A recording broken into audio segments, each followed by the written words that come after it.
যে আজি শ্ৰীমন্ত শংকৰদেৱ সংঘৰ ৯৪ সংখ্যক বাৰ্ষিক অধিৱেশন ৪দিনীয়া কাৰ্যসূচীৰে যোৰহাট জিলাৰ এই নবন্ধা এৰালতলী পথাৰত অনুষ্ঠিত কৰি যোৰহাটবাসীয়ে যি সকলো দিশতেই উন্নত মানদণ্ডৰে এই লাখ লাখ লক্ষ লক্ষ ভকতৰ সেৱা ধৰাত যি আত্মনিয়োগ কৰিলে তাৰ বাবে যোৰহাটবাসীয়ে জীৱন সাৰ্থক কৰিলে।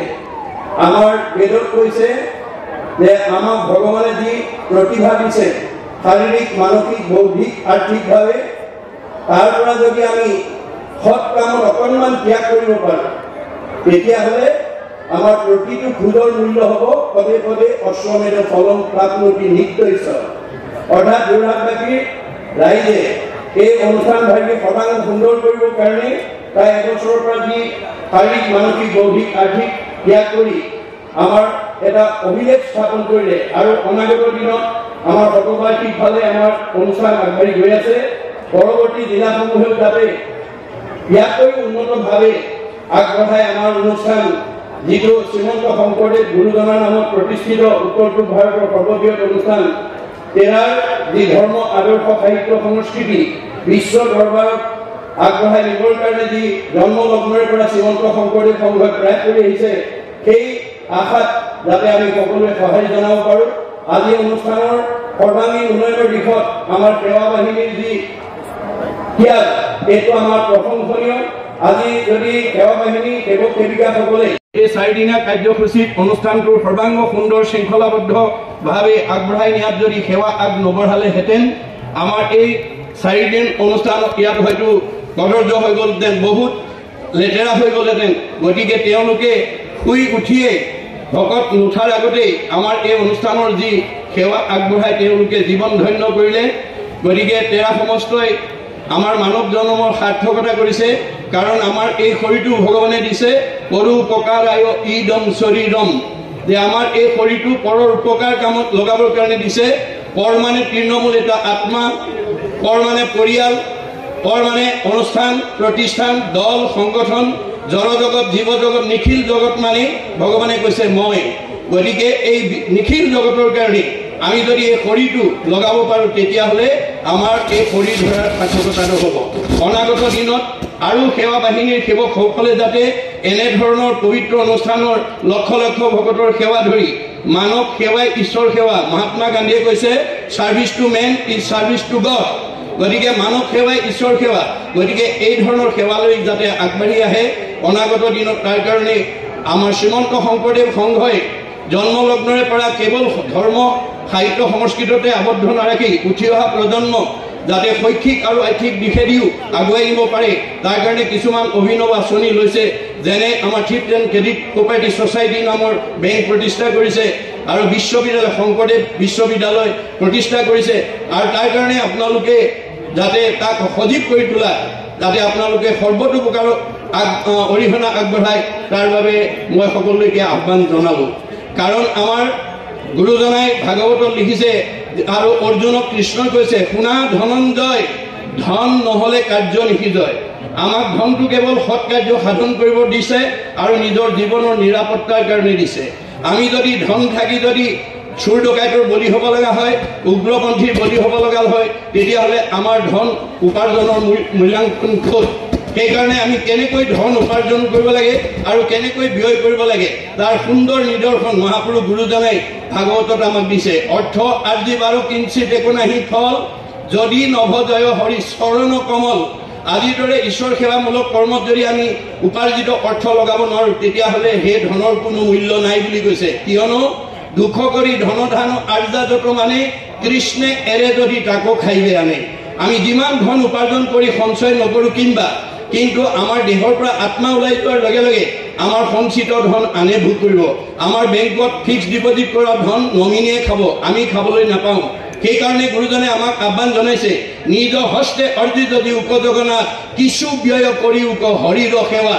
তোমালোকে জীয়াই থাকোঁতে এই দুখন হাতেৰে যি উপাৰ্জন কৰিছা তাৰ কিবা এটা অংশ মূল কামত ব্যৱহাৰ কৰিবা, মূল কামত ব্যৱহাৰ কৰিবা। যিবা কিছু আছে ধন তেজা তাৰ মোহমন কিছু ব্যয় কৰা হৰি অৰ্থে তেবেকে ভকতি বাঢ়ে মাধৱত প্ৰেম চৰে তেবে ধন নাযায় তাৰ ব্যৰ্থে আজি এই ধৰণৰ অনুষ্ঠানত যিটো টকা আমি ব্যৱহাৰ কৰিছো আজি লক্ষ লক্ষ টকা ইয়াত খৰচ হৈছে দেখাত খৰচ হৈছে কিন্তু আচলতে জমা হৈছে বেদৰ মতে জমা হৈছে এক গুণ লগাইলে অনন্ত গুণ হয় নাজানি মুগুদ হবে ধন সাঞ্চিত হয় আজি আমাৰ বিশ্ববিদ্যালয়লৈ বা আমাৰ ক্ৰেডিট কোঅপাৰেটিভ সপ্তাহে আগবাঢ়ি নিবৰ কাৰণে আমি যদি অনুদান বিচাৰি যাওঁ বহুতে হয়তো দিব নোখোজে আমাৰ গুৰুজনাই ভাগৱতত কৈছে ধন সাঞ্চি যিটো বিষ্ণু বৈষ্ণৱক নেদৈ গৃহাগত ভৈলে তাক নাই বুলি খেদৈ মাধৱৰ নামলৈ বৈষ্ণৱ বোলাৱে হেনয় জনক দণ্ড দিয়ন্ত মাধৱে ধন থাকি মই দিয়া ধন থাকি যদি মোৰ কামৰ কাৰণে মই পুনৰ কৈছো মই মানে এটা আত্মা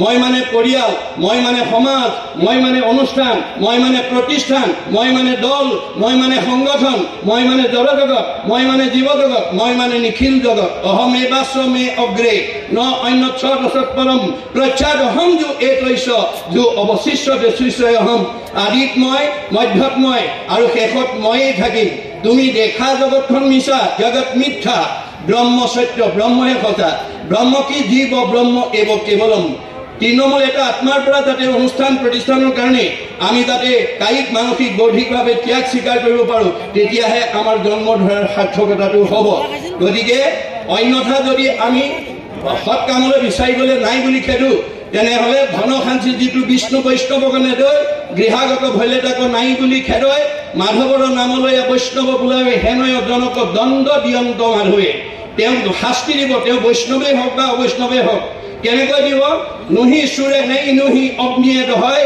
নুহি দণ্ড বন্ধ হুয়া ৰাজাই লয় তাৰ ধনটো হয় চুৰ ডকাইত উগ্ৰপন্থীৰ দ্বাৰা লৈ যাম নহয় আকস্মিক দুৰ্ঘটনা বেমাৰ আজাৰ হৈ ডাক্তৰে খাব নহয় কাজিয়া পেচাল লাগি কেছ মামলা লাগি পুলিচে খাব সীমানতো মই ৰেহাই নিদিওঁ হাঁ ধন বুলি পাছে কান্দে ৰাও বান্ধি ঘৰে ঘৰে ভিক্ষা মাগে কৃষ্ণ কৃষ্ণ বুলি গতিকে ধন থাকি যদি ঈশ্বৰৰ কামলৈ আমি আগবঢ়াই নিদিওঁ তেতিয়াহ'লে তেওঁ পৰৱৰ্তী জন্মত ভিক্ষাৰী কৰি পঠিয়াব আৰু ভগৱানৰ নাম লৈ ভিক্ষা খুজিলেহে তেওঁ সেই দুখৰ পৰা মুক্ত হ'ব পাৰিব আজি আমি বাস্তৱ জগতত যদি আপোনালোকে গাড়ীয়ে মটৰে ট্ৰেইনত যায় দেখিবলৈ পাব যি জনগোষ্ঠীৰে ভিক্ষাৰী নহওক ভগৱন্তৰ নাম লৈ ভিক্ষা খোজে গতিকে আমি যাতে ভগৱন্তই দিয়া ধন থাকি যাতে আকৌ পৰৱৰ্তী জন্মত ভিক্ষাৰী হ'ব লগা নহয় তাৰ কাৰণে আজিৰ দৰে ধৰ্মালোচনী সভালৈ আহি আমি গুৰুজনাৰ এই দৰ্শন শুনিলেহে আমাৰ জীৱনৰ সংস্কাৰ হ'ব আজি আমি ৯৪ বছৰ ইয়াৰ আগলৈকে ৯৩ বছৰ আমি ধৰ্মালোচনী সভা জন্ম লগ্নৰ পৰা আমি পাতি আহিছোঁ আগলৈ পাতি থাকিম গতিকে আমাৰ সদায় আমি শুনি থাকিব লাগে কিয় শুনিব লাগে এই কথা ভগৱন্তই নিজেই ব্ৰহ্মাৰ আগত কৈছে হে ব্ৰহ্মা মোৰ জাতি কুল ক'ত আছে মোৰ জাতি কুলক এইটো আছে সৃষ্টিকৰ মৎস্য কৰ্ম শুক্ৰ আদি ধৰু কলেবৰ মোৰ জাতি কুল ক'ত দেখিল তৎসত্বেও মই মাছ কাছ গাহৰি হ'ব লগা হয় গতিকে স্বভাৱতে অজময় জন্ম নাহি যাৰ ভকতৰ ইচ্ছাই মই ধৰো অৱতাৰ মই ভকতৰ ইচ্ছা পূৰণৰ কাৰণে দুষ্টক দমন কৰি শান্তক পালন কৰিবৰ কাৰণে মই যুগে যুগে অৱতাৰ হৈ আছো আৰু হৈ থাকিম আৰু মই অৱতাৰ হৈ যিবিলাক লীলা মাহিত্য কৰি থৈ আহিম সেইবিলাক যদি তোমালোকে মূৰ গুণ গাই আজি মানে স্বভাৱতে অজময় জন্ম নাহি যাৰ ভকতৰ ইচ্ছাই মই ধৰো অৱতাৰ মূৰ জন্ম কৰ্ম গাই হৈবেক নিষ্ঠাৰ সিকাৰণে মই ধৰো অৱতাৰ গতিকে আমি তেওঁৰ গুণ গাম তেতিয়া শুনিম আমি সংস্কাৰ হৈ যাম ভগৱন্তৰ কথা শুনাৰ লগে লগে উপজয় পুণ্য বুলি কৈছে আজি যিসকলে ইয়াত অংশগ্ৰহণ কৰিছে 4টা দিনত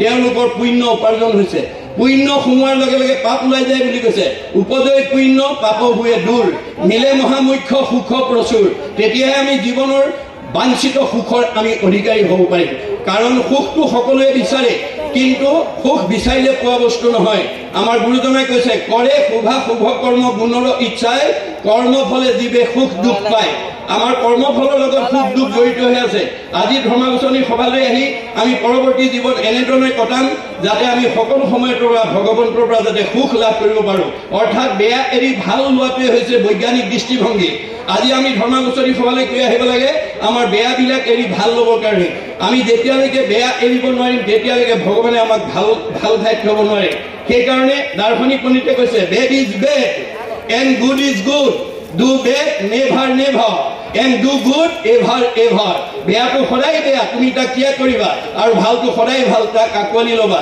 আমাৰ কপিল প্ৰভুৱেও অৱতাৰ হৈ মাকক কৈছে, জীৱৰ দুৰ্ভেদ্য বাস সংগক কহয়, কিন্তু দুৰ্জনৰ সংগ তেজিবে লাগয়। মা, তুমি জীৱনত যদি ভাল মানুহ হ'ব খুজিছা, বেয়া মানুহৰ সংগ ত্যাগ কৰিবা। সেই সংগ নিতে যদি কৰে সাধু, মূৰ্খৰ দুৱাৰ তেৱে হুৱে মুকুট। আজি আপোনালোক সকলো সাধু, আজি সকলো সাধু। আমাৰ গুৰুজনাই ভাগৱতত কৈছে, মূৰ শুনিৰ মল কথা কহন্ত শুনন্ত, মুত মন দিয়া হবে তাপ এৰাৱন্ত। তাকেহে বুলিও সাধু জানিবাহা আই, তাৰাৰ সংগক তুমি পাৰ্থিবা সদায়। আমি দৈনন্দিন মাধৱদেৱৰ দৰে ভগৱানৰ ওচৰত প্ৰাৰ্থনা কৰিব লাগে। ধন টকা পইচা বিচাৰি নহয়, কৃপাৰ সাগৰ দেৱকী নন্দন পুৰীও মনৰ কাম, ভকতৰ সংগ সদায় নুগুচক, মুখে কোৱা গুণ নাম। যাতে ভকতৰ সংগত তেওঁৰ গুণ নাম লৈ আমি যাতে পুণ্য অৰ্জন কৰিব পাৰোঁ, তাৰ কাৰণে আমি যত্ন কৰিব লাগিব। কৃষ্ণৰ কথা শুনাৰ লগে লগে জন্ম জন্মান্তৰ অক্ষয় পুণ্য হয়। যিমানে কৃষ্ণক দিয়ে সেইহে অক্ষয়, ইহাকৰ নিবাকৈ একো জনে নপাৰে। আজিৰ পুণ্যটো, এই 4 দিনৰ পুণ্যটো আমাৰ কোনেও নিব নোৱাৰে। এইটো অক্ষয় পুণ্যৰ লগে আমাৰ কৰ্মফলৰ লগত আত্মাৰ লগত গৈ থাকিব। আমাৰ কৰ্মফলক 3টা ভাগত বিভক্ত কৰিছে, প্ৰাৰব্ধ, আৰব্ধ, অনাৰব্ধ। প্ৰাৰব্ধ জন্মৰ পৰা পুণ্যলৈ যি য'তেই জীৱন নিৰ্বাহ নকৰক, তেওঁ সকলোতকৈ সুখত থাকিব, সকলোতকৈ ভোগ কৰিবলৈ পাব। মধ্যম পুণ্য লৈ অহাসকলে মধ্যম ভোগ কৰিবলৈ পাব, আৰু কম পুণ্য লৈ অহাসকলে কম কৰিব পাৰিব। সেইকাৰণে আমাৰ মাজত বৈষম্যতা আছে। কিহৰ বৈষম্যতা? দুখ দুৰ্গতিৰ বৈষম্যতা, জীৱনৰ বৈষম্যতা। কিন্তু সুখবিলাকত বৈষম্যতা নাই, কাৰণ যিমান পৃথিৱীত যিমান সুখী মানুহ আছে সকলো একেই বুলি কৈছে দাৰ্শনিক পণ্ডিতে। All happy families R alike, but unhappy families R unhappy in there own fashion. পৃথিৱীত যিমান সুখী মানুহ আছে চব একেই। যদি আমি এই পৃথিৱীত জন্মগ্ৰহণ কৰি আমি যদি ভোগৰ কাৰণে, আমাৰ উপভোগৰ কাৰণে যিখিনি আমাৰ প্ৰয়োজন, আমি যদি পকা ঘৰ বনাব পাৰোঁ, গাড়ী মটৰ কিনিব পাৰোঁ, দামী পোচাক পিন্ধিব পাৰোঁ, দামী আহাৰ খাব পাৰোঁ, ভাল পৰিৱেশত থাকিব পাৰোঁ, তেতিয়া আমাৰ সকলোৰে ভাল লাগিব। কিন্তু বেয়া লগাবোৰ চবৰে বেলেগ বেলেগ। কাৰণ কোনোবা দম্পতীয়ে বিয়া কৰিছে, তাৰ সতি সন্তান নাই, সেইটো দম্পতি সেইটো দুখ। কাৰোবাৰ ল'ৰা আছে ছোৱালী নাই, সেইটো দম্পতি সেইটো দুখ। কাৰোবাৰ ছোৱালী আছে ল'ৰা নাই, সেইটো দম্পতি সেইটো দুখ। কাৰোবাৰ আকৌ শাহু বোৱাৰীৰ মাজত মনোমালিন্য, সেইটো দম্পতি সেইটো দুখ। কাৰোবাৰ ককাই ভাইৰ মাজত মনোমালিন্য, সেইটো দম্পতি সেইটো দুখ। কাৰোবাৰ সকলো আছে, শৰীৰত বেমাৰ আছে, সেইটো দম্পতি সেইটো দুখ, ইত্যাদি ইত্যাদি। গতিকে এই বৈষম্যমূলক দুখবিলাকৰ পৰা আমি নিজক মুক্ত কৰিব লাগিব। কেনেকৈ? আমি কোনেও দুখত থকাটো নিবিচাৰোঁ, আমি সুখটো সকলোৱে বিচাৰোঁ। গতিকে সুখটো বিচাৰিবলৈ হ'লে আমাৰ কৰ্মৰ পথটো আমি শুদ্ধভাৱে ল'ব লাগিব।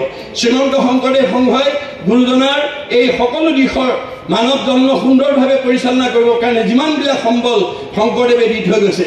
মহাপুৰুষ শংকৰদেৱ আমাৰ মাজলৈকে কিয় আহিছে, ভগৱন্ত কিয় আহে, গীতাত কৈছে, যদা যদা হি ধৰ্মস্য গ্লানি ভৱতি ভাৰত অভ্যুত্থানম অধৰ্মস্য তদাত্মানম সৃজমহম পৰিত্ৰাণায় সাধুনাম বিনাশায় দুষ্কৃতম ধৰ্ম সংস্থাপনাৰ্থে সম্ভৱামি যুগে যুগে। ভগৱন্ত আহি আছে, আহি থাকিব, আৰু তেওঁ প্ৰধানকৈ 4টা ৰূপত আহে। মানে পূৰ্ণ অৱতাৰ, অংশ অৱতাৰ, কলা অৱতাৰ আৰু বিভূতি অৱতাৰ। যেতিয়া 100 ভাগৰ 100 মহিমা যুক্ত হৈ আছে তেতিয়া পূৰ্ণ অৱতাৰ। যেতিয়া 4 ভাগৰ 1 অংশ মহিমাযুক্ত হৈ আহে তাক কয় অংশ অৱতাৰ। যেতিয়া 16 ভাগৰ 1 অংশ মহিমাযুক্ত হৈ আহে তাক কয় কলা অৱতাৰ। আৰু যেতিয়া 100 ভাগৰ 1 অংশ মহিমাযুক্ত হৈ আহে তাক কয় বিভূতি অৱতাৰ। অপপ্ৰঞ্চে প্ৰপঞ্চে অৱতৰণং অৱতাৰ। আমাৰ উপনিষদত কৈছে অপপ্ৰঞ্চৰ পৰা প্ৰপঞ্চলৈ নামি অহা অৱস্থাটোকে অৱতাৰ বুলি কয়। এতিয়া কোনটো অৱতাৰ ল'ব সেইটো তেওঁ নিজে নিৰ্ণয় কৰি ল'ব ধৰাধামৰ অৱস্থাৰ ওপৰত। দাপৰ যুগত পূৰ্ণ অৱতাৰ হৈ তেওঁ দুষ্টক দমন শান্তক পালন কৰি যিদিনাখন যাব ওলাইছিল তেতিয়া তেওঁৰ পৰম বান্ধৱ উদ্ধৱে কৈছিল, হে সখা, তুমি মই দুয়োজন ককাই ভাই, তুমি মোৰ বৰদেউতাৰ ল'ৰা বসুদেৱৰ পুত্ৰ আৰু মই তোমাৰ খুৰা দেৱভাগৰ পুত্ৰ। গতিকে আমাৰ দুয়োজনৰ মাজত 5 বছৰৰ পৰাই আমাৰ সখিত্ব সৃষ্টি হৈছে, আমাৰ নিবিড় সম্পৰ্ক গঢ়ি উঠিছে। গতিকে তুমি যদি মোক অকলে এৰি থৈ যোৱা, মই ইয়াত অকলে তোমাৰ অবিহনে থাকিব নোৱাৰোঁ। তেতিয়া কৃষ্ণই কৈছিল, হে সখা, তোমাৰ জীৱনৰ প্ৰয়োজনীয় সকলো দিশ মই তোমাক থৈ আহিছোঁ। তোমাৰ কাৰণে পুণ্যভূমি সৃষ্টি কৰি থৈ আহিছোঁ, তোমাৰ কাৰণে তীৰ্থস্থান প্ৰতিষ্ঠা কৰি থৈ আহিছোঁ, তোমাৰ কাৰণে মই সত্ৰ প্ৰতিষ্ঠা কৰি থৈ আহিছোঁ, তোমাৰ কাৰণে বৈকুণ্ঠ প্ৰতিষ্ঠা কৰি থৈ আহিছোঁ, আৰু প্ৰয়াণৰ পিছত মই তোমাৰ লগতে থাকিম। কিয়নো তুমি আমি দুয়ো গ'লে মিলিব অনৰ্থ লুপ্ত হইল জ্ঞান ইটো ভকতিৰ পথ গতিকে তোমাক যদি মই মোৰ লগত লৈ যাওঁ মোৰ ভক্তি পথটো নষ্ট হৈ যাব মোৰ এই মহাবাক্য নচাৰিবা তুমি শ্ৰৱণ কীৰ্তন প্ৰৱৰ্তাই থাকা তুমি শ্ৰীমন্ত শংকৰদেৱ সংঘই জন্মলগ্নৰ পৰাই উদ্ধৱৰ কাৰ্যসূচী কৰি আছে প্ৰতি বছৰে ধৰ্মালোচনী সভা পাতি আমাৰ উঠি অহা প্ৰজন্মক এই ধৰ্ম জ্ঞানৰ দ্বাৰা আমি অলপ আগতে বিশেষ সন্মানীয় ব্যক্তিয়ে কৈছিল যে আমাৰ ইতৰ প্ৰাণীৰ লগত 4টা বিষয়ত পাৰ্থক্য নাই আহাৰ নিদ্ৰা ভয় মৈথুনৈশ্য সামান্যম একত পশুৰ ভিনৰানাম আহাৰ নিদ্ৰা ভয় মৈথুন আমাৰো আছে ইতৰ প্ৰাণীৰো আছে তৎসত্ত্বেও মনুষ্যৰ জন্ম সবাহান্তে শ্ৰেষ্ঠ আছে দিব্য জ্ঞান পায় হৰিৰ পৰম মংগল কথাক সততে ফুৰিব গায়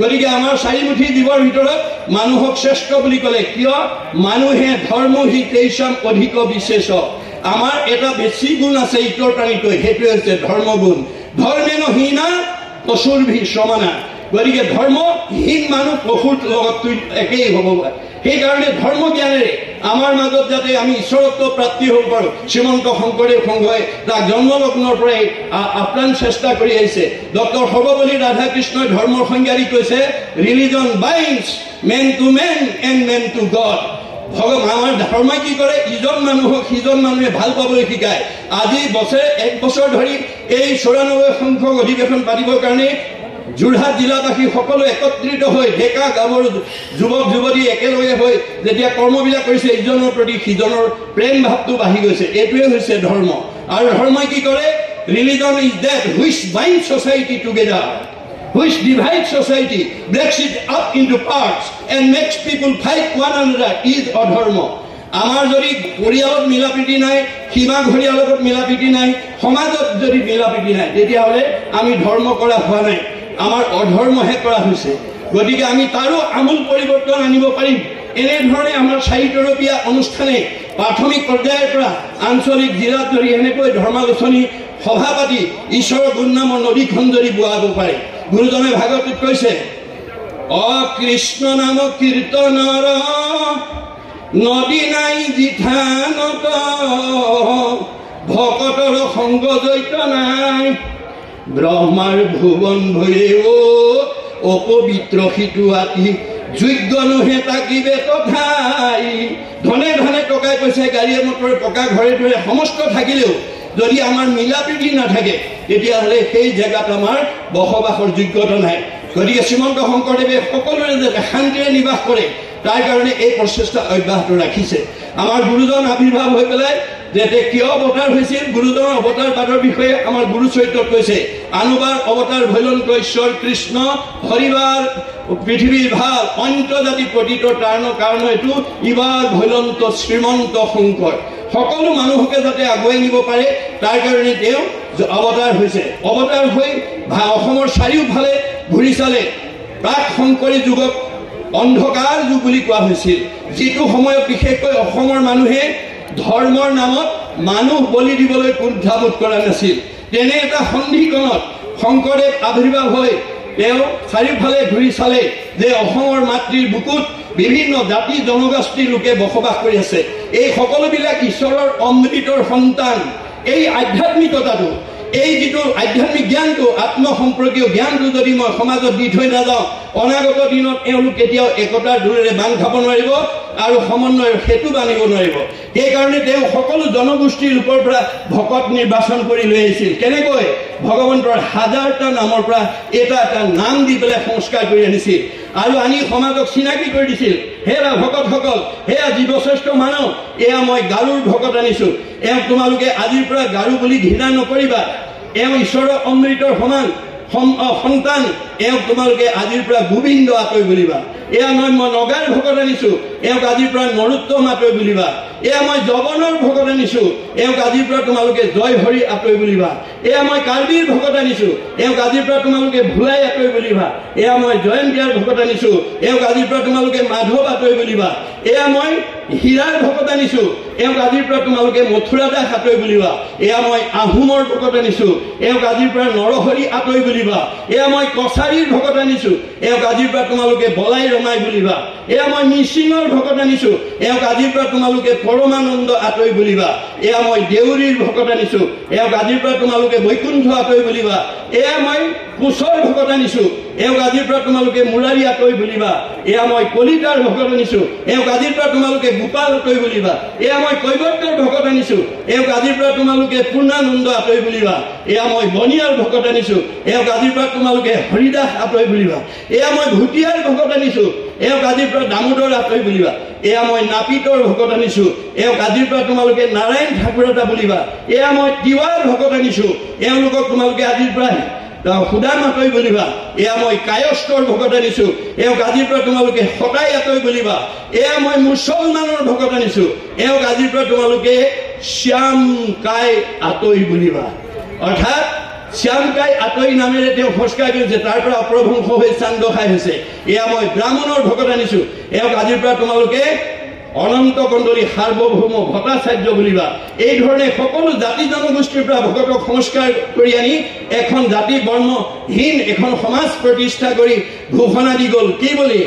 অ হৰিক ভজয় যিটো তাকে বোলে জাতি, কৃষ্ণত বিমুখ যিটো সেহিহে অজাতি।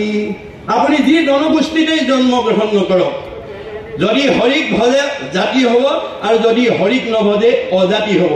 তাৰ উদাহৰণ আমাৰ প্ৰথম স্কন্ধ ভাগৱতত 28,000 ঋষিয়ে দেখুৱাই থৈ গৈছে, সুত মহামুনিয়ে দেখুৱাই থৈ গৈছে যে আপোনালোকে জানে কৃষ্ণ বৈকুণ্ঠ প্ৰায়ণ হোৱাৰ লগে লগে বেদজ্ঞ শাস্ত্ৰজ্ঞ টিকালজ্ঞ ধ্যানত ভগৱানক সাক্ষাৎ কৰিব পৰা 28,000 সৰ্বগুণান্বিত সৌনকে বয়োজ্যেষ্ঠ জ্ঞানজ্যেষ্ঠ বেদজ্ঞ ত্ৰিকালজ্ঞ তিনি কালৰ কথা ক'ব পৰা যোগ্য ব্যক্তি, তেওঁলোকে কৃষ্ণ বৈকুণ্ঠ প্ৰায়ণৰ হোৱাৰ লগে লগে পৃথিৱীলৈ কলি নামি আহিল বুলি ভাবি তেওঁলোকে যজ্ঞ আৰম্ভ কৰিলে। এদিন নহয় দুদিন নহয়, হাজাৰ হাজাৰ বছৰ যজ্ঞ আৰম্ভ কৰিলে। যজ্ঞ আৰম্ভ কৰি যজ্ঞৰ ধোঁৱাৰে গা ধোঁৱা বৰণীয়া হৈ গ'ল, কিন্তু ফল একো নাপালে। অৱশেষত সেই সময়লৈকে পদহেলিত অৱহেলিত নিষ্পেষিত নিজ জাতি বুলি সমাজত বহিবলৈ নিদি বহুত যোজনৰ পিছত বহিবলৈ দিয়া সুতক আহ্বান কৰি আনি তেওঁ আহ্বান জনালে। কি বুলি? সৌনক পদ্ধতি শুনা সুত মহামানী, পৰম পাতকী কলি পাইলে হেন জানি, আৰম্ভিলো যজ্ঞ আশী সহস্ৰ বছৰ, হোম ধূৰ্মে ধূৰ্ম বৰ্ণ ভৈলে কলে বৰ। যে আমি কৃষ্ণ বৈকুণ্ঠ প্ৰায়ণৰ লগে লগে পৃথিৱীলৈ কলি আহিল বুলি জানি হাজাৰ হাজাৰ বছৰ যজ্ঞ কৰি যজ্ঞৰ ধোঁৱাৰে আমাৰ গা ধোঁৱা বৰণীয়া হৈ গ'ল, কিন্তু ফল একো নাপালো।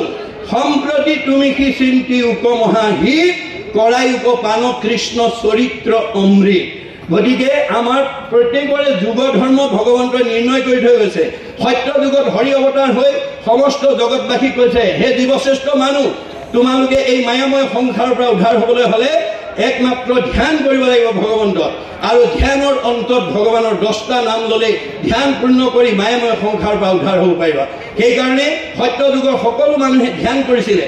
ত্ৰেতা যুগত ৰাম অৱতাৰত সকলো মানুহে কৈছে তোমালোকে বহুত নিয়ম নীতি মানি যজ্ঞ কৰিবা, যজ্ঞৰ অন্তত ভগৱানৰ 8টা নাম ল'বা, তেতিয়া যজ্ঞ পূৰ্ণ কৰি তোমালোকে বৈকুণ্ঠলৈকে আহিব পাৰিবা। সেইকাৰণে ত্ৰেতা যুগৰ সকলো মানুহে যজ্ঞ কৰিছিল। আৰু দ্বাপৰ যুগত কৃষ্ণ অৱতাৰ কৈছিল, হে জীৱশ্ৰেষ্ঠ মানুহ, তোমালোকে মায়াময় সংসাৰৰ পৰা উদ্ধাৰ হ'বলৈ হ'লে তোমালোকে পূজা কৰিব লাগিব, আৰু পূজাৰ অন্তত ভগৱানৰ 12টা নাম ল'লে পূজা পূৰ্ণাংগ কৰি তোমালোকে মুক্তি লাভ কৰিব পাৰিবা। সেইকাৰণে দ্বাপৰ যুগৰ মানুহে পূজা কৰিছিল। কলিত ত্ৰিভুৱন বন্দন দৈৱকী নন্দন জুহৰি মাৰল কংস, জগ জন তাৰণ দেৱ নাৰায়ণ শংকৰ তাকেৰি হংস। কৃষ্ণই শংকৰূপে আহি জগতবাসী ক'লে, হে জগত কলি যুগৰ মানুহ, তোমালোকে কলি যুগত কেৱল নাম ল'ব লাগিব, কাৰণ আন ধৰ্মবিলাক সব কৃষ্ণৰ লগত গুচি গ'ল। আন ধৰ্ম কৃষ্ণৰ লগতে গুচি গৈলা, একস্থান হুয়া হৰি নাম মাত্ৰ ৰৈলা। আমাৰ কলি যুগৰ মানুহ কৰিবৰ কাৰণে ভগৱন্তই কলি যুগৰ মানুহৰ কাৰণে কেৱল নাম থৈ গৈছে। এতেকে সেই নামতো সমস্ত পুণ্য পায়, জানিয়া যতনে ফুৰা হৰি গুণ গায় নামে তপ নামে জপ নামে যুগ ধ্যান নামে দান নামে পুণ্য কোটি তীৰ্থ স্নান নামে ধন জন বন্ধু নামে পিতা মাতা নামে নিজ সুহৃদ নামে সে গতি দাতা ইহ পৰ লোকে নাম বিনে গতি নাই চাৰিও বেদৰ ইহে মুখ্য অভিপ্ৰায় চাৰিখন বেদে আমাক এই সিদ্ধান্ত দিছে আৰু সৃষ্টিকৰ্তা ব্ৰহ্মাই চাৰিখন বেদ আনি তিনিবাৰ প্ৰমাণ কৰিছে চাৰিও বেদক ব্ৰহ্মাই আনি বিচাৰিলা তিনিবাৰ প্ৰমাণী এহি মানে মাত্ৰ কৰিলা সাৰ হৰি কীৰ্তনে ক্ষেত্ৰৰে সংসাৰ গতিকে কলি যুগৰ মানুহ কৰিবৰ কাৰণে ভগৱানৰ নাম নললে আৰু গত্যন্তৰ নাই গতিকে কলি যুগত আমি নাম ললেহে কৰিব পাৰিম অন্য কৰিব পাৰিব কিন্তু আমি কলিত হৰিৰ কীৰ্তন এৰিয়া অন্যত্ৰ ধৰ্ম আচৰে মিছাতে কেৱলে শ্ৰম মাত্ৰ পাৱে একোৱে ফল নধৰে মহাপুৰুষে এই আহ্বান জনাইছে মহাপুৰুষ দুটা নাই কেৱল অসমৰ মানুহ ভাৰতৰ মানুহ সংঘৰ মানুহ অনাসংঘৰ মানুহ বামুণীয়া কীৰ্তনীয়া সত্ৰ সমাজৰ কাৰণে এই আহ্বান জনোৱা নাই এই ধৰ্মীয় আহ্বান জনাইছে বিশ্বৰ জীৱশ্ৰেষ্ঠ মানুহৰ কাৰণে তেওঁ কি বুলি কৈছে উবা নৰলোক হৰি ভজিউক ধৰা ইটো পদে এৰা আলজাল জীৱা কটকাল জৰা বৈল পৰৱেশ হে জীৱশ্ৰেষ্ঠ মানুহ তোমালোকে একমাত্ৰ ভগৱানক পূজা কৰা ভগৱানক সেৱা কৰা তোমালোকৰ জীৱন দিনে দিনে মৃত্যুৰ ফালে গৈ আছে গতিকে যাৰ এই বিশ্বজনীন আহ্বান মানে চৰ্চা কৰি মহামানৱ মহাত্মা গান্ধীয়ে মন্তব্য দিছে কি বুলি What Shankar was alone able to do nowadays the whole army of the English knowing people cannot do বিশ্বত এতিয়ালৈকে যিমান বিলাক গুৰু আবিৰ্ভাৱ হ'ল শংকৰদেৱে জীৱশ্ৰেষ্ঠ মানুহ পৃথিৱীৰ য'তেই জন্ম নহওক সমস্ত জগতবাসীৰ কাৰণে যি অৱদান দি থৈ গ'ল পৃথিৱীত জন্ম হোৱা কোনো গুৰুৱে দিব পৰা নাই আৰু সেইজনা গুৰু আমাৰ শংকৰদেৱ আমাৰ অসম মাতৃৰ বুকুত আবিৰ্ভাৱ হোৱাৰ কাৰণে অসমবাসীক মহামানৱ মহাত্মা গান্ধীয়ে ভূয়সী প্ৰশংসা কৰিছে কি বুলি Assam is indeed fortunate for Shankardeva has 5 centuries back given to Assamese people an ideal which is also my ideal of Ram Rajya.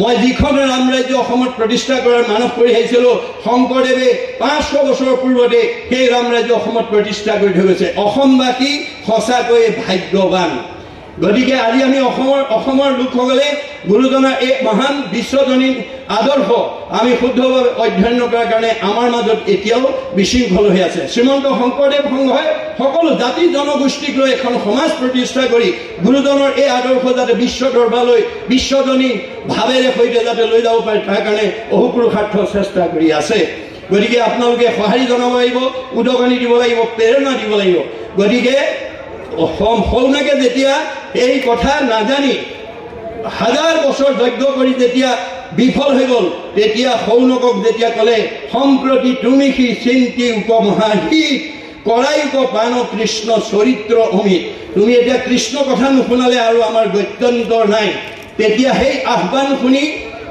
সুতে কি বুলি মন্তব্য দিছিল অকিনো মহাভাগে তোমাখাৰয়াগে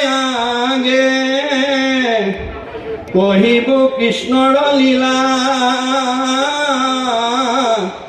মাধৱৰ কথা সম্যকে পুছিলা ও মোক জীৱদান দিলা তুমি কৃষ্ণৰ কথা ক'বলৈ কৈ মোক জীৱন দান দিলা মই এই মুহূৰ্তলৈকে মৰা মানুহ হৈ আছিলো কৃষ্ণৰ কথাটো মোৰ মহালাভ আছে কৃষ্ণৰ কীৰ্তনে জাতি অজাতি নাবাছে ভাগৱতে সিদ্ধান্ত দিছে মনত ৰাখিব এই যে বেদান্তৰ সাৰ ভাগৱত গতিকে আমি ভাগৱতৰ যদি প্ৰথম স্কন্ধৰ পৰা দ্বাদশ স্কন্ধলৈকে আপোনালোকে মহাপুৰুষ গুৰুজনাৰ মহান অৱদান নামঘৰত যদি উঠি অহা প্ৰজন্মক আমি যদি এই ভাগৱত শ্ৰৱণ কৰাব পাৰোঁ তেতিয়াহ'লে আমাৰ বৃদ্ধাশ্ৰম আপোনা আপুনি কমি যাব কাৰণ মহাপুৰুষ গুৰুজনাই দশম স্কন্ধ ভাগৱতত লিখি থৈ গৈছে যে যিটো পিতৃ মাতৃ জন্মিলেক দেহ পুখিলেক অনুদিন শতেক বৎসৰে সিটো পুত্ৰে তাৰ খুজিবে নপাৰে ঋণ কুলকংশক বধ কৰি অন্ধকাৰ কাৰাগাৰৰ পৰা বসুদেৱ দেৱকীক উলিয়াই আনি দীঘল দি পৰি তুতি কৰি কৈছে যে হে পিতৃ মাতৃ তোমালোকে মোৰ কাৰণে বহুত দুখ কষ্ট পালা মই মানৱ জীৱনৰ 100টা বছৰত তোমালোকৰ এই ঋণ পৰিশোধ কৰিব নোৱাৰো তেনেস্থলত ভাগৱতৰ দৰ্শন নাজানি বেদৰ দৰ্শন নাজানি পুত্ৰ হুয়া যিটো পিতৃক নুপুহ হৈ দুৰ্জন আতি আবাদি তাহাৰ মাংসক তাকে খুৱাই জমৰক্ষীণ কৰে কাটি কোনোবা পুত্ৰই যদি নিজৰ বৃদ্ধ পিতৃ মাতৃক অৱজ্ঞা কৰে অনিহা কৰে অশ্ৰদ্ধা কৰে তেওঁ ইমান দুখী হ'ব লাগিব যে তাৰ মাংস কাটি কাটি জমকিং কৰে তাকেই খুৱাব অকল সিমানেই নহয় বৃদ্ধ পিতৃ মাতৃ গুৰু বন্ধুজন নুপুষে পিতৃ পুত্ৰক নিঃস্ব কাঢ়ন্তে জীৱন্তে থাকন্তে জানিবা সিটো মৃতক যে এই ধৰণে বৃদ্ধ পিতৃ মাতৃক সেৱা শুশ্ৰূষা নকৰা কোনো সন্তান যদি উশাহ নিশাহ লৈ আছে সি জীয়াতে মৰা গতিকে আমি জীয়াতে মৰা সন্তান হিচাপে যাতে সমাজত পৰিচয় দাঙি ধৰিব লগা নহয় আৰু জীয়াতে যাতে মৰা সন্তান জন্ম দিব লগা নহয়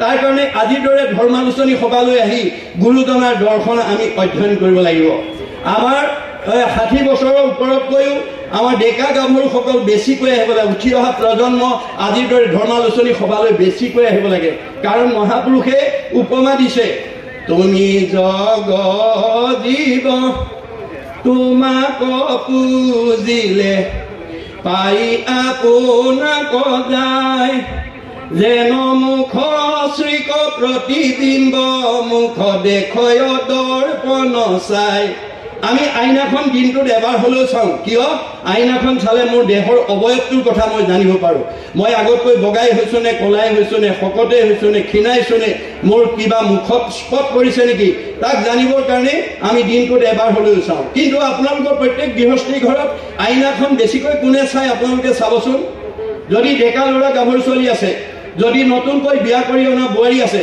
তেওঁলোকে 60 বছৰৰ ওপৰৰ বুঢ়াসকলতকৈ সঘনে আইনাখন চাই থাকে কিয়নো তেওঁলোকৰ দেহৰ অৱয়ৱটো সুন্দৰকৈ ৰখাৰ তেওঁলোকৰ মোহ আছে গতিকে যেনেকৈ আমি ডেকা গাভৰুবিলাকে আইনাখন সঘনে চাওঁ ঠিক তেনেকৈ ধৰ্মালোচনী সভালৈ আমি ডেকা গাভৰুবোৰ বেছি আহিব লাগে এয়া ঋষিসকলৰ আহ্বান যে আজি যিসকল ডেকা গাভৰু হৈ আছে কালিলৈ তেওঁলোকে সংসাৰ কৰিব লাগিব এইটো প্ৰকৃতিৰ নিয়ম কিন্তু কিয় সংসাৰ কৰিব লাগে কিম অৰ্থে বিবাহম এয়া ঋষিমুনিৰ প্ৰশ্ন ঋগ্বেদত কৈছে অথ পুৰুষ স্থাৱত সৰ্ব যত জায়াং বিন্দতে অথ প্ৰজায়তে তহি সৰ্বভূতি আমি কিয় বিয়া পাতিব লাগে আজি যোৰহাটৰ বাসিন্দা হিচাপে আপোনালোকে যিখন ঘৰত পিতৃ মাতৃৰ বংশ হিচাপে বসবাস কৰি আছে পিতৃ মাতৃ গুচি যোৱাৰ পিছত অনাগত দিনত সেইখন ঘৰত পিতৃ মাতৃৰ বংশ এৰি থৈ যাবৰ কাৰণে পুত্ৰ কন্যা জন্ম দিবৰ কাৰণে বিয়া পাতিব লাগে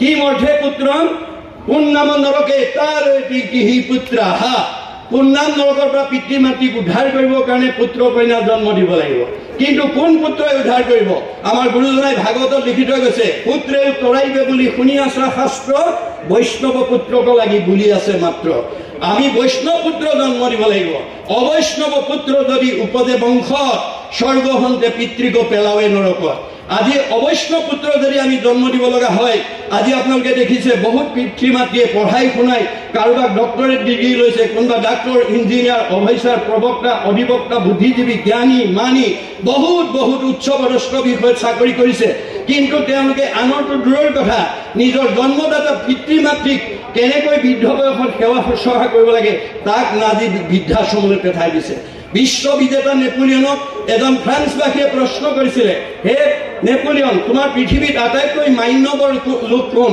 তেতিয়া তেওঁ উত্তৰত কৈছিল I will give higher respect to my parents who have able to see me in this beautiful world যি পিতৃ মাতৃয়ে জন্ম দি মোক এই বিচিত্ৰ সংসাৰ দেখালে মানৱ জীৱনত মোৰ পিতৃ মাতৃতকৈ মান্যবৰ দ্বিতীয় ব্যক্তি নাই যাক গুৰুজনে আদি গুৰু পিতৃ মাতৃ বুলি দেখুৱাই থৈ গৈছে গতিকে আজি আমি গুৰুজনাৰ দৰ্শন নজনাৰ কাৰণে বহুত দম্পতীয়ে বাঞ্ছিত ফলৰ পৰা বঞ্চিত হৈ আছে কিয় আমাৰ সকলোৰে হৃদয়তে ভগৱান আছে সমস্ত ভূতৰে মই আছো হৃদয়ত কি কাৰণে আছে যাদৃশী ভাৱনা জৈস সিদ্ধি ভৱতি তাদৃশী আপুনি যেনেকৈ ভাবিব তেনেকৈ আপোনাৰ মনৰ ভাৱ পূৰণ কৰিবৰ কাৰণে ভগৱন্ত আমাৰ হৃদয়তে আছে আমাৰ নৱদম্পতীসকলে ল'ৰা লাগিলে ল'ৰা দিব ছোৱালী লাগিলে ছোৱালী দিব যাদৃশী ভাৱনা যি ভাবে ভাবে নলভতে সৰ্বম, ভাবিব পাৰিলে মোৰ পৰা চব আদায় কৰিব, কিন্তু কেনেকৈ ভাবিব লাগিব তাৰ নিয়ম মই ভাগৱতত বান্ধি থৈ আহিছোঁ।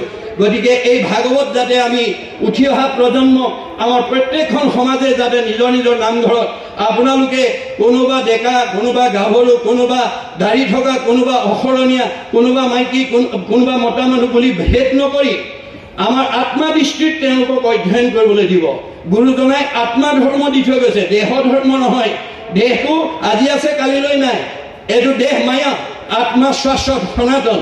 গতিকে ডেকা ল'ৰাই হওক, গাভৰু ছোৱালীয়ে হওক, অধ্যয়নত বাধা নিদিব, অধ্যয়ন কৰিবলৈ দিয়ক। অধ্যয়নত যেতিয়া কৰিব তেওঁলোকে নিজেই দাড়ি কাটিব, নামঘৰৰ মুখখন কেনেকৈ চফা কৰি ৰাখিব লাগে, যেতিয়া হিয়াৰ মাজে নামৰ ভাণ্ডাৰ মুখে বাজ হয়, ভগৱন্তৰ নিৰ্মল নাম যেতিয়া আমি মুখেদি বাজ কৰি থাকিম, আমাৰ দুৱাৰ মুখখন কেনেকৈ ৰাখিব লাগে তেওঁ নিজে বুজিব। আৰু শৰণ যেতিয়া মহাপ্ৰভু মাধৱদেৱৰ ঘোষা কৰিব, হৰি পদ সেৱা নকৰে নিমিত্তে মায়াই বান্ধি ফুৰাৱে, তাৱত মায়াক নকৰে ৰহিত শৰণ নলৱে যাৱে, যে শৰণ নোলোৱা পৰ্যন্ত আমি মায়াত নিমগ্ন হৈ থাকিম। যাৰ কাৰণে অৰ্জুনেও সেই কথা বুজি পোৱা নাছিল। আমাৰ শাস্ত্ৰত কৈছে, এক ক্ষণ মানে যিটো শুনে কৃষ্ণ কথা, তাৰ বিনে আনৰ জীৱন যায় বৃথা। যে আমি মানুহ জন্ম হিচাপে যে 24 ঘণ্টাৰ ভিতৰত এক ক্ষণ, দাৰ্শনিক পণ্ডিতৰ অভিমত 4 মিনিট, আমি 4 মিনিট সময় ভগৱন্তৰ কাৰণে প্ৰত্যেকজন সদস্যই যাতে দিব পাৰোঁ। ভগৱানৰ কথা হয় গাওক, নহয় কওক, নহয় শুনক। গতিকে এই তিনিটাৰ ভিতৰত এটা কৰিবৰ কাৰণে যাতে আমি 4 মিনিট সময় দিওঁ, তেতিয়াহ'লে আমাৰ জীৱনটো সাৰ্থক হ'ব। এই কথা আপুনি মই নুবুজাটো দূৰৰ কথা, ভগৱানৰ পৰম সখা অৰ্জুনেও বুজি পোৱা নাছিল। সেইকাৰণে এদিন কৃষ্ণই তাৎক্ষণিকভাৱে এটা কৰ্ম আঁচনি যুগুত কৰি ভক্ত অৰ্জুনক সংস্কাৰ কৰাৰ উদ্দেশ্যে তেওঁক এটা মন্তব্য কৰিলে। হেৰা অৰ্জুন, তুমি কেতিয়াবা পৃথিৱীত সঁচা কঠীয়া গাঁও দেখিছানে? তেতিয়া অৰ্জুনে ক'লে, সঁচা কঠীয়া গাঁও আছে নেকি? অঁ আছেতো, আকৌ তুমি দেখিছানে নাই? বোলে দেখা নাই। চাব খোজা নেকি? বোলে চাব খোজো। তেনেহ'লে উঠা। ৰথত উঠাই কৃষ্ণক সঁচা কঠীয়া গাঁৱৰ ফালে তীব্ৰ বেগেৰে ৰথ এৰি দিছে। কিছুদূৰ যোৱাৰ পিছতে সঁচা কঠীয়া গাঁৱৰ পৰা এজন আলৰ বুঢ়াই হাতত লাখুটি লৈ ঠক বৰকে আহি আছে। কৃষ্ণই কৈছে অৰ্জুনক, সেই বৃদ্ধগৰাকী দেখিছানে? বোলে দেখিছো। সেইগৰাকী সঁচা কঠীয়া গাঁৱৰ আচল বৃদ্ধ। ইমান বুঢ়া বয়সত হাতত লাখুটি লৈ তেওঁ ঠক বৰকৈ কোনফালে আহিছে তুমি সুধিবাচোন। অৰ্জুনে ক'লে, ৰথ ৰাখি দিবা, ওচৰ পালে মই সুধিম। তেতিয়া বুঢ়াৰ ওচৰত পোৱাৰ লগে লগে ৰথ ৰাখি দিলে। তেতিয়া অৰ্জুনে সুধিছে, ককা অ বোপা, তুমি ইমান বৃদ্ধ বয়সত হাতত লাখুটি লৈ ঠক বৰকে কোনফালে যোৱা? অ বোপা, মই সাধুৰ সংগলৈ যাওঁ। সাধুৰ সংগলৈ? বোলে হয়। কৃষ্ণই ক'লে, বয়স কিমান হৈছে সোধাচোন। ককা আপোনাৰ বাৰু বয়স কিমান হৈছে? এ বোপা, সঁচা কথা ক'বলৈ গ'লে মোৰ বয়স মাত্ৰ 5 বছৰ। অৰ্জুনেতো ৰথতে জঁপিয়াই উঠিল। হেৰা সখা, এইজনে নেকি সঁচা কঠীয়া গাঁৱৰ আচল বৃদ্ধ? দেখোঁতেই শীতল পিঠিতে কাঁই। গতিকে এওঁ দেখাতে 80-85 বছৰ বৃদ্ধ, আৰু 5 বছৰ বুলি ক'লে ভিতৰৰ সোপাই কি ক'লে মোক আৰু দেখুৱাব নালাগে, ইয়াৰ পৰাই ৰথখন ঘূৰোৱা। এতিয়া কৃষ্ণই ক'লে, ৰ'বা ৰ'বা সখী, ধৈৰ্য ধৰা। কিয়নো তেনেকৈ ক'লে তুমি সোধাচোন। ককা অকণমান ৰ'বচোন, বোপাই কি হ'ল? মোৰ সংশয় হৈছে। কি সংশয়? তোমাকতো দেখাত 80-85 বছৰ বুঢ়া যেন লাগিছে, তুমি মাত্ৰ 5 বছৰ বুলি ক'লা। বোপা, ৰহস্য আছে। ৰহস্য বোলে হয়, ভেদ কৰা হওকচোন। তুমি ভবাৰ দৰে মোৰ জন্মগত বয়স 85 বছৰ সঁচা, কিন্তু বিগত 80টা বছৰ মই পৰিয়াল পোহপাল দিবৰ কাৰণে, ইন্দ্ৰিয় সুখ ভোগৰ কাৰণে তাতেই আবদ্ধ থাকি ভগৱন্তৰ শৰণো লোৱা নহ'ল, আৰু ভকতৰ সংগত গৈ ঈশ্বৰৰ কথা শুনা নহ'ল। গতিকে মোৰ 80টা বছৰ বৃথা আয়ু গ'ল। এয়া বেদৰ মত। এক ক্ষণ মানে যিটো শুনে কৃষ্ণ কথা, তাৰ বিনে আনৰ জীৱন যায় বৃথা। মোৰ 80 বছৰ বৃথা আয়ু গ'ল। মই এই বৃথা আয়ুসৰ হিচাপ তোমাক দিয়া নাই। মই ঈশ্বৰৰ শৰণ লৈ সাধুৰ সংগত কৃষ্ণ কথা শুনা মোৰ মাত্ৰ 5 বছৰ হৈছে। সেয়ে মই তোমাক সঁচা হিচাপটোৱে দিছোঁ। তেতিয়া অৰ্জুনে দিব্য জ্ঞান লাভ হৈছে যে ভগৱন্তই আমাৰ প্ৰকৃত আয়ুসটো কোনদিনাৰ পৰা হিচাপ কৰে। মাধৱদেৱে কৈছে যে শৰণ নোলোৱা পৰ্যন্ত সেই আগৰ আয়ুখিনি ভগৱন্তৰ হিচাপলৈ নাহে। হৰি পদ সেৱা নকৰে নিমিত্তে মায়ে বান্ধি ফুৰাৱে, তাৱত মায়াক নকৰে ৰহিত শৰণ নলৱে যাৱে।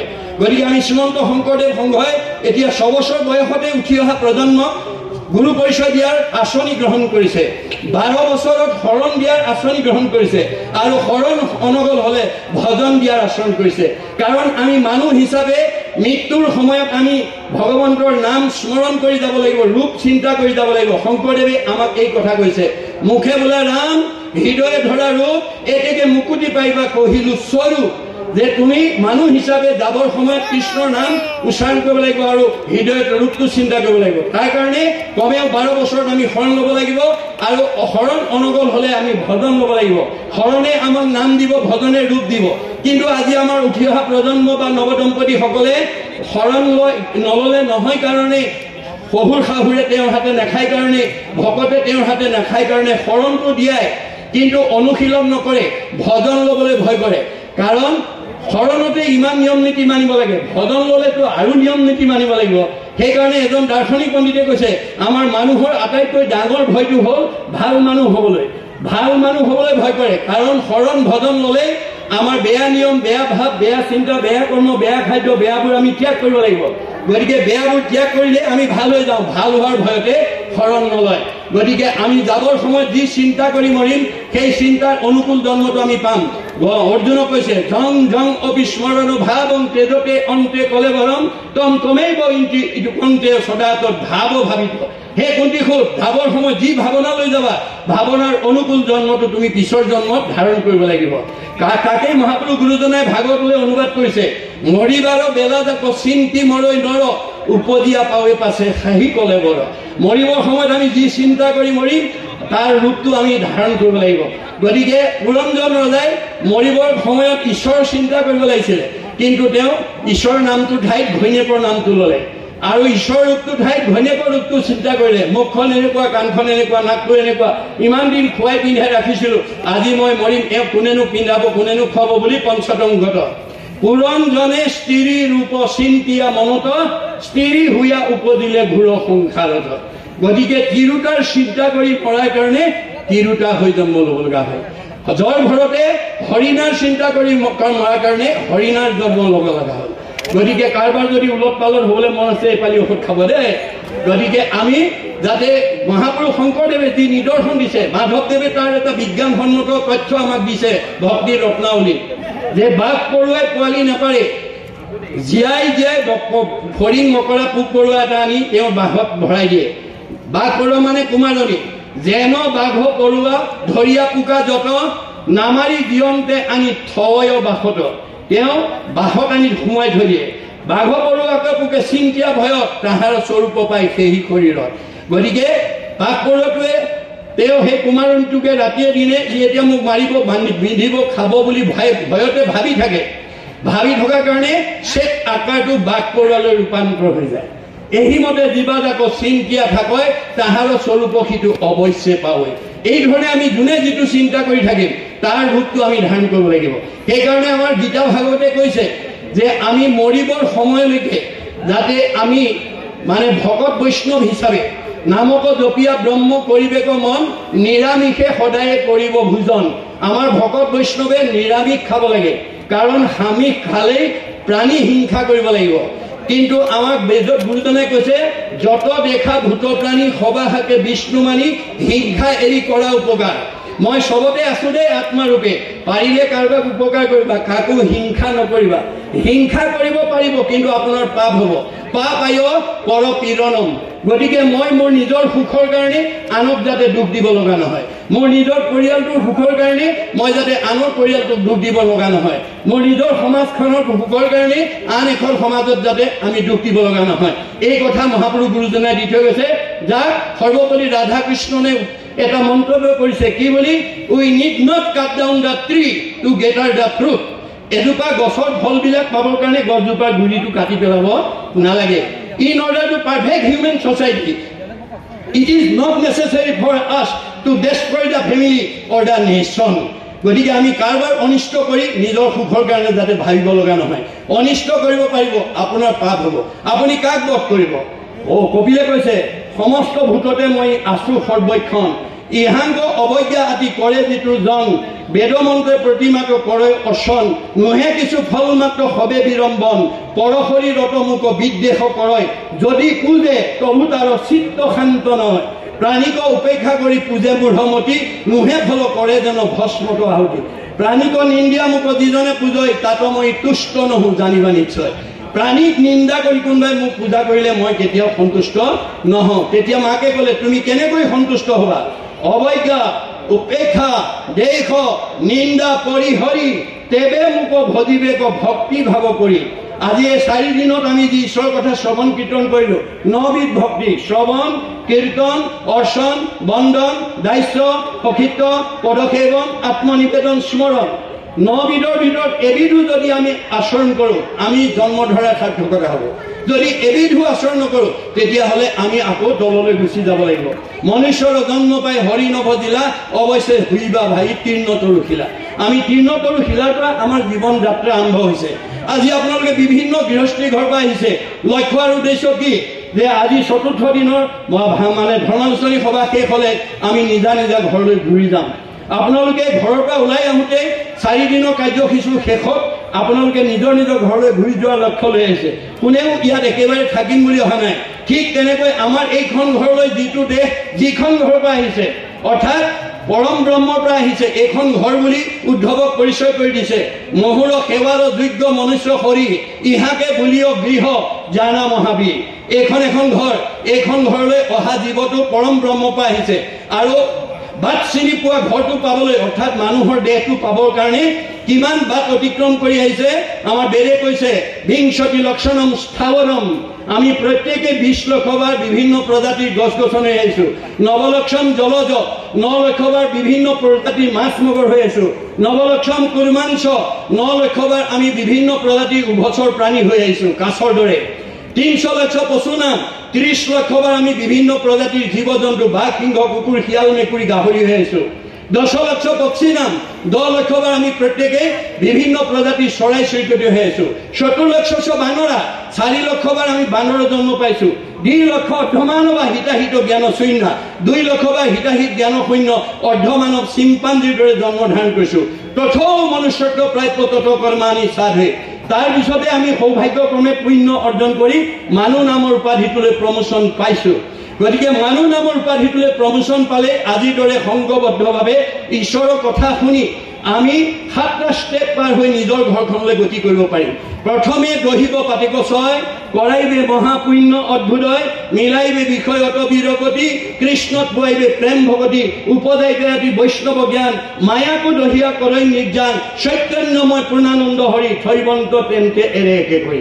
তাৰ কাৰণে শ্ৰীমন্ত শংকৰদেৱ সংঘই জন্মলগ্নৰ পৰাই এই যে জীৱশ্ৰেষ্ঠ মানৱক যাতে আমি উদ্ধাৰ কৰিব পাৰোঁ তাৰ কাৰণে প্ৰতি বছৰে ধৰ্মালোচনী সভা অনুষ্ঠিত কৰি আছে। কিয়? যে ইয়াক শুনাৰ লগে লগে উপজয় পুণ্য পাপ হুৱে দূৰ মিলে মহামুখ্য সুখ প্ৰচুৰ। কৃষ্ণ কথা কাণেদি শুনাৰ লগে লগে দুৰ্বাসনাবিলাক ওলাই যায়। মাধৱদেৱে কৈছে কৰ্ণপথে ভকতৰ হিয়াত প্ৰৱেশী হৰি দুৰ্বাসনা হৰে সমস্ত জলৰ যতে কমল যেহেন শৰতকালে স্বভাৱতে নিৰ্মল হয়। গতিকে শৰৎকালৰ পানীৰ নিচিনা আমাৰ জীৱন নিৰ্মল হৈ যাব। গতিকে আমি মুক্তিৰ পথ আমাৰ প্ৰশস্ত হৈ যাব। এই তথ্য মহাপুৰুষ শংকৰদেৱে দি থৈ গৈছে আৰু গুৰুজনাৰ এই দৰ্শন বাস্তৱ ৰূপায়ণৰ কাৰণে শ্ৰীমন্ত শংকৰদেৱ সংঘই জন্মলগৰ পৰা এই প্ৰচেষ্টা কৰি আহিছে। গতিকে বিজ্ঞানে স্বীকাৰ কৰিছে যে আমাৰ পৃথিৱীৰ উপৰিভাগত যি বায়ুমণ্ডল আছে ঘনত্বৰ ওপৰত তাক 3টা স্তৰ প্ৰধানকৈ দেখুৱাইছে টপস্ফিয়াৰ টেট্ৰস্ফিয়াৰ আইনস্ফিয়াৰ। আইনস্ফিয়াৰ আটাইতকৈ ওপৰৰ স্তৰ যাক বৈতৰণী নদী বুলি কল্পনা কৰা হৈছে। আমাৰ ঈশ্বৰৰ কথা শুনা এনেধৰণে প্ৰতি বছৰে আমি যদি মূলৰ অধিৱেশন জিলাৰ অধিৱেশন আঞ্চলিকৰ অধিৱেশন প্ৰাথমিকৰ অধিৱেশনলৈ গৈ যদি ঈশ্বৰৰ কথা আমি শুনিব পাৰোঁ আৰু ল'ৰা ছোৱালীক যদি শুনাব পাৰোঁ তেতিয়াহ'লে আমাৰ জীৱবিলাক ইমান নিৰ্মল হৈ যাব। প্ৰয়াণৰ পিছত ৰকেটৰ দৰে 3টা স্তৰ ভেদ কৰি 14 ব্ৰহ্মাণ্ডৰ ওপৰত অৰ্থাৎ মায়াশূন্য বৈকুণ্ঠত জীৱ শুদ্ধ জীৱ ভকতৰ কাৰণে নিৰ্মাণ কৰা বৈকুণ্ঠত অৱস্থান কৰিবগৈ পাৰিব। আৰু ঘূৰি আহিব নালাগে। ঈশ্বৰৰ কথা শুনা মানুহ আৰু ঘূৰি আহিব নালাগে, জন্ম ৰহিত হৈ যাব। সেইকাৰণে আমি ঈশ্বৰৰ কথা শুনিবলৈ আহিব লাগে আৰু আমাৰ উঠি অহা প্ৰজন্ম আমি ইয়ালৈকে পঠাব লাগে। কাৰণ আজি ডেকা ল'ৰাবিলাকে ভাগৱত দৰ্শন নজনাৰ কাৰণে শিক্ষাত বহুত কোৱালিফাইড দম্পতি আছে কিন্তু বাঞ্ছিত ফলৰ পৰা বঞ্চিত হৈ আছে। কাৰণ কাৰোবাক লাগে এটা ল'ৰা পায় এজনী ছোৱালী, কাৰোবাক লাগে এজনী ছোৱালী পায় এটা ল'ৰা। কিয় গণ্ডগোল হ'ল? ৰহস্য ক'ত? এই ৰহস্য ভেদ কৰিবৰ কাৰণে আজিৰ দৰে ধৰ্মালোচনী সভালৈ আহিব লাগিব। ৰহস্য জানে যিটো লোক সতত কীৰ্তন কৰে মোক ধৰি গৃহ ব্ৰত কৰি যত্ন বিপৰীত। গতিকে বহুত যত্ন কৰি আনিব লাগিব। গতিকে ভগৱানে কৈছে তোমাক ল'ৰা লাগিলে ল'ৰা দিম, ছোৱালী লাগিলে ছোৱালী দিম, মাত্ৰ মোৰ নিয়মবিলাক বান্ধি থৈ আহিছোঁ। এই নিয়ম তুমি মানি চলিবা। 24 ঘণ্টাত 8টা পোহৰ, সূৰ্য উদয়ৰ পৰা সূৰ্য অস্ত যোৱালৈকে 4 পোহৰ, আৰু সূৰ্য অস্ত যোৱাৰ পৰা সূৰ্য উদয়লৈ 4 পোহৰ। এই 8টা পোহৰৰ ভিতৰত আমি সৃষ্টি কাৰ্য মনে বাঞ্ছিত ফল পাবৰ কাৰণে কোনটো পোহৰত যাব লাগিব, এই কথা আজি আমাৰ বহুত উঠি অহা প্ৰজন্মই নাজানে, বহুত নম্বৰকে নাজানে, বহুত কোৱালিফাইড মানুহে নাজানে, যাৰ কাৰণে তেওঁলোকে দাম্পত্য জীৱনৰ সংঘাত হৈছে, ডিভোৰ্চ পৰ্যন্ত হৈ গৈছে এই সংঘাতৰ কাৰণে। গতিকে আমাক গুৰুজনে নিয়ম বান্ধি দিছে যে আমাৰ সূৰ্য উদয়ৰ পৰা সূৰ্য অস্তলৈ এই 4টা পোহৰত দিবা সময়ত কোনো দম্পতি সৃষ্টি কাৰ্যত আগবাঢ়িব নালাগে বা নাবাঢ়ে। আমি কেতিয়া আগবাঢ়িব লাগিব? সূৰ্য অস্ত যোৱাৰ পৰা পুনৰ সূৰ্য উদয় হোৱালৈকে এই 4টা পোহৰ। তাৰে প্ৰথম 2টা পোহৰ বিজ্ঞানে বাদ দি ল'বলৈ কৈছে, কিয়? আমি খোৱা আহাৰটো ব্ৰহ্মলৈ ৰূপান্তৰ হ'বলৈ কমেও 6 ঘণ্টা সময় লাগে। আমি খোৱা আহাৰটো প্ৰথমতে ৰস, ৰসৰ পৰা তেজ, তেজৰ পৰা মাংস, মাংসৰ পৰা মেদ, মেদৰ পৰা হাড়, হাড়ৰ পৰা মজ্জা, মজ্জাৰ পৰা শুক্ৰ, শুক্ৰৰ পৰা সতি সন্তান হয়। গতিকে আমাৰ 2টা পোহৰ বাদ দি 3য় আৰু 4ৰ্থ পোহৰত আমি আগবাঢ়িব লাগে নৱদম্পতিসকলে বাঞ্ছিত ফল ভগৱানৰ পৰা পাবৰ কাৰণে। কেনেকৈ? পুৰুষ প্ৰকৃতি হবা একমতি, তেহে সিজিব হৰিত ভগতি। স্বামী স্ত্ৰীৰ 2জনে একমনা হ'ব লাগে। আপোনালোকৰ প্ৰথম বা দ্বিতীয় সন্তানটো কাক কি লাগে, ল'ৰা লাগে নে ছোৱালী লাগে, 2জনে আলোচনা কৰি ল'ব লাগিব। আলোচনা কৰি যথা সময়ত আমি সেই ভাৱনাটো তেওঁৰ চৰণত নিবেদন কৰিব লাগিব। তেতিয়া ভাৱেন লগতে সৰ্বম, আপুনি যেনেকৈ ভাবিব তেনেকৈ ফল দিব। কাৰণ ভগৱন্ত কল্পতৰ বৃক্ষ বুলি কৈছে। ভগৱন্ত কল্পতৰ বৃক্ষৰূপে আমাৰ হৃদয়তে আছে। কল্পতৰ বৃক্ষ কাক বোলে? যি বিচাৰে তাকে দিব পৰা যোগ্যতা যাৰ আছে। গতিকে কল্পতৰ বৃক্ষৰ এটা বৈশিষ্ট্য আছে। কল্পতৰ বৃক্ষ যদি সবাটো সমান, মাগন্তা জনক মাত্ৰ দেই ফলদান। আপোনাক কি লাগে খুজিব লাগিব, তেতিয়াহে দিব, উপজাচি নিদিয়ে। গতিকে আমাৰ 2জনৰ মাজত এই বুজাপৰা থাকিব লাগে। যদি 2জনৰ মাজত মতভেদ হয়, তেতিয়াহ'লে আমাৰ দাম্পত্য জীৱনৰ অৱস্থা কি হ'ব? কাশ্যপ ঋষিৰ দৰে হ'ব। কাশ্যপ ঋষি 2গৰাকী ভাৰ্গৱ, এগৰাকী দিদি, এগৰাকী অদিতি। অদিতিয়ে স্বামীৰ লগত সকলো সময়তে মন মিলাই সময়মতে সৃষ্টি কাৰ্যত আগবাঢ়িছিল কাৰণে আটাইবোৰ দেৱতা সন্তান জন্ম দিলে। কিন্তু দিতি হিংসা কৰি আছিলে, সতিনীৰ পুত্ৰ হোৱা দেখি হিংসাত ভাগি পৰিছিলে। গতিকে তেওঁ অসময়ত গৈ উপাসনা স্থানত গৈ স্বামীক পুত্ৰদান বিচাৰিছিলে। দূৰদৰ্শী সম্পন্ন কশ্যপ ঋষিয়ে কৈছিল, হে ভাৰ্যা, এইটো পুত্ৰদানৰ সময় নহয়, এইটো উপাসনাৰ সময়, তুমি খন্তেক অপেক্ষা কৰা। কিন্তু নামানিলে। উপায়ন্তৰ হৈ ভাৰ্যাক সন্তুষ্টি দিবৰ কাৰণে পুত্ৰদান দিলে। ফলত কি হ'ল? হিৰণ্যাক্ষ আৰু হিৰণ্যকশিপু। গতিকে আমাৰ বৃদ্ধাশ্ৰমলৈ পঠিওৱা সন্তান আমিয়েই জন্ম দিছোঁ, কাৰণ আমি নিয়ম নাজানো। গতিকে আমাৰ উঠি অহা প্ৰজন্মটোক যাতে আমি এই নিয়মৰ মাজেদি আমি লৈ গৈ এখন সুশৃংখল সমাজ, এখন সুশৃংখল গৃহত আমি যাতে বাস কৰিব পাৰোঁ। আমি আজি এই ধৰ্মালোচনী সভাৰ পৰা গৈ অনাগত দিনত এনেকুৱা এখন ঘৰত বাস কৰিম, যিখন ঘৰলৈ কৃষ্ণ নমতাকে আহিব।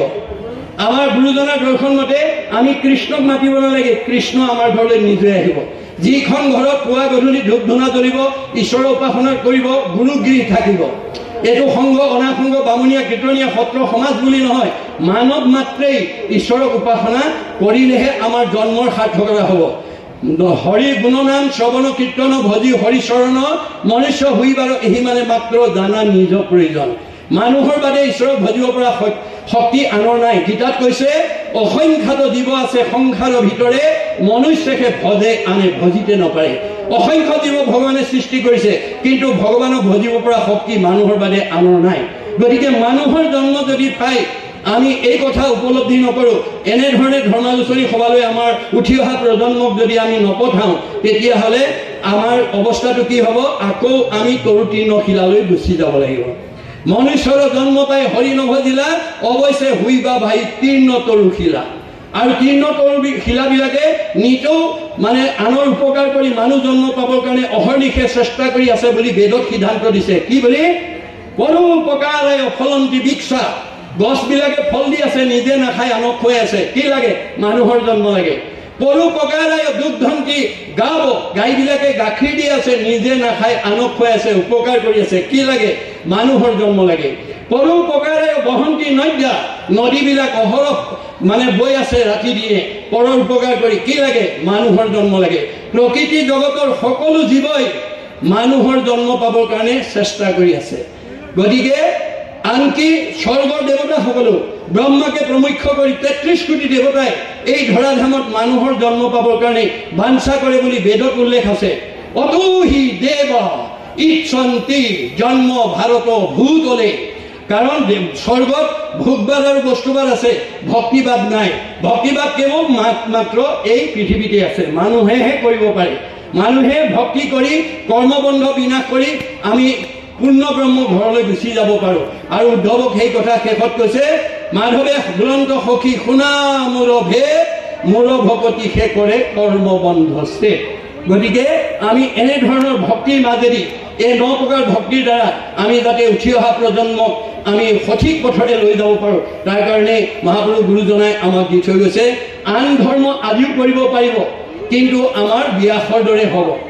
ব্যাসে আন ধৰ্ম কৰিবৰ কাৰণে মানে জীৱশ্ৰেষ্ঠ মানুহক পৰামৰ্শ দিয়াৰ কাৰণে ভগৱানে ব্যাসক বিদগ্ধ পণ্ডিত, বেদজ্ঞ, শাস্ত্ৰজ্ঞ, টিকালজ্ঞ আৰু তেওঁ ধ্যানত ভগৱানক সাক্ষাৎ কৰিব পৰা যোগ্য ব্যক্তি কৰি জন্ম দিছিল। কিন্তু তেওঁ সেই প্ৰতিভাটো প্ৰয়োগ কৰিব নাজানি তেওঁ মানে মানুহক বিপদহে পৰিচালিত কৰিলে, যাৰ কাৰণে তেওঁ জীৱনটোতে অসুস্থতা ভোগ কৰিব লগা হ'ল। আমাৰ ভাগৱতত উল্লেখ কৰিছে, দিনেক পূৰ্বতে পৰা সৰসূত ঋষি বদৰিকাশ্ৰমত আচন্ত ব্যাস বসী। বদৰিকাশ্ৰমত বহি আছে, কেনেকৈ আছে? উগুল থুগুল মন নাহি সুখ শান্তি, নপান্ত উপায় একো মনে গুণি গান্ধী। তেওঁ দুখ বেদনাত ভুগি আছে, আৰু কিয় দুখ বেদনাই তেওঁ তেনেকৈ আক্ৰান্ত কৰিছে ভাবি চিন্তি তেওঁ উত্তৰ বিচাৰি পোৱা নাই। তাৰপিছত অধুমুখে আছে বসী ভূঞা নিশবদ, সেই বেলা তৈত্যাসী মিলিল নাৰদ। লগে লগে ভগৱন্তই নাৰদক প্ৰতিনিধি পঠাই দিছে, যোৱা মোৰ ভকত বিপদত পৰিছে, আঙুলিয়াই দিয়া ক'ত ভুল হৈছে। হাতে বিনা যন্ত মুখে ৰম নাম, হৃদয়ত কৃষ্ণ মূৰ্তি স্ফূৰ্তি হৈছা, নাৰায়ণ নাৰায়ণ কৰি আহি গ'ল। আহি ব্যাসৰ ওচৰত পোৱাৰ লগে লগে তেওঁ সচকিত হৈ আহা দেৱঋষি বাদ্য অৰ্ধ আচৰণি লৈ বহুৱাই লৈ ক'লে, এতিয়া উদ্দেশ্য ব্যাখ্যা কোৱা। নাৰদে ক'লে, মই উদ্দেশ্য কোৱাৰ আগতে তুমি কোৱা, তোমাক ভগৱন্তই বিদগ্ধ পণ্ডিত, বেদজ্ঞ, শাস্ত্ৰজ্ঞ, টিকালজ্ঞ কৰি পঠাইছিল, তৎসত্বেও তুমি এনেকৈ অসন্তুষ্ট কিয় বহি আছা, সেই কথা মোক আগতে কোৱা। তেতিয়া নাৰদে কি বুলি ক'লে যে, হে ব্যাস, মই নিজেই ক'ব নোৱাৰোঁ মোৰ ক'ত ভুল লাগি গ'ল, তুমি মানে অৱতাৰী পুৰুষ হিচাপে মোক আঙুলিয়াই দিয়া। এই বাক্যষাৰে আমাক কি শিক্ষা দিছে? দাস্যত্ব ভক্তি, দাস্যত্ব ভাৱৰ চিনাকি দিছে। কাৰণ ব্যাসো এজন 24 অৱতাৰৰ অন্যতম অৱতাৰ, কিন্তু মান্যতা কাক দিলে? নাৰদক দিছে। সেইকাৰণে আমাৰ দাৰ্শনিক পণ্ডিতে কৈছে, আমি সমাজত নিজক প্ৰতিষ্ঠা কৰিবলৈ হ'লে to become great one we must be humble বুলি কৈছে, যে আমি নম্ৰ ভাৱৰ হ'ব লাগিব, আমাৰ দাস্যত্ব ভাৱ থাকিব লাগিব। অহংকাৰী মানুহক কেতিয়াও মানুহে স্বীকৃতি নিদিয়ে। গতিকে নাৰদে তেতিয়া তেওঁক কি বুলি ক'লে, নাৰদ বদতি শুনা মহামুনি ব্যাস, তুমি সে কৰিলা সবে জগতকে নাশ। তুমি গোটেই জগতক বিপথে পৰিচালিত কৰিলা। কেনেকৈ? নিৰন্তৰে পশুৰ লোৱাইলা তুমি প্ৰাণ, নাহি মন্দ কৰ্ম আৰু ইহাৰ সমান।